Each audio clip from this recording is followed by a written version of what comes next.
Fenomena menarik muncul di tengah bencana banjir yang melanda sejumlah wilayah di Aceh dan Sumatera. Tak hanya di lokasi banjir, sorotan juga mengarah pada Danau Singkarak, khususnya di aliran Batang Ombilin, Sumatera Barat yang tiba-tiba berubah warna dengan warna hijau toska dan jernih. Rekaman kondisi ini viral karena kontras dengan banjir keruh di wilayah lain. Peneliti BRIN sekaligus profesor di bidang geomodeling, geoforensik dan topografi dinamis, Atrion Julzarika, menilai warna hijau tersebut berkaitan dengan kondisi biologis Danau Singkarak seperti dikutip dari Kompas.com pada Jumat 5 November 2025. Aliran Batang Ombilin membawa alga atau fitoplankton yang terangkat ketika permukaan danau meluap melewati batas tertinggi. Alga ini merupakan pakan alami bagi ikan-ikan endemik yang dikenal secara lokal sebagai ikan belerang, yaitu spesies yang tahan terhadap paparan gas belerang, radon dan unsur geokimia khas Danau Singkarak dan Maninjau. Saat pelepasan air terjadi konveksi atau upwelling dari dasar danau, fenomena ini bertepatan dengan kondisi algae blooming,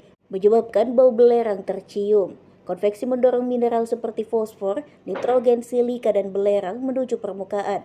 Kenaikan nitrogen dan fosfor yang sebelumnya terbawa material galado mempercepat pertumbuhan alga. Perubahan warna air juga dipengaruhi dinamika geologi kawasan. Lalu secara ekologis, wilayah sekitar danau juga unik. Aktivitas sesar Semangko membuat vegetasi sisi barat berupa hutan hujan tropis, sedangkan sisi timur lebih kering dan berbatu. Variasi ini memengaruhi jumlah sedimen yang masuk dari masing-masing sisi. Pada dekade 1990 hingga 2000, warna hijau toska di Batang Ombilin bahkan lebih terang, namun sejak 2000-an, air cenderung lebih jernih, terkadang bening atau sedikit kecoklatan seiring menurunnya debit air.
Download Tribun X sekarang, menghadirkan lokal menjadi Indonesia.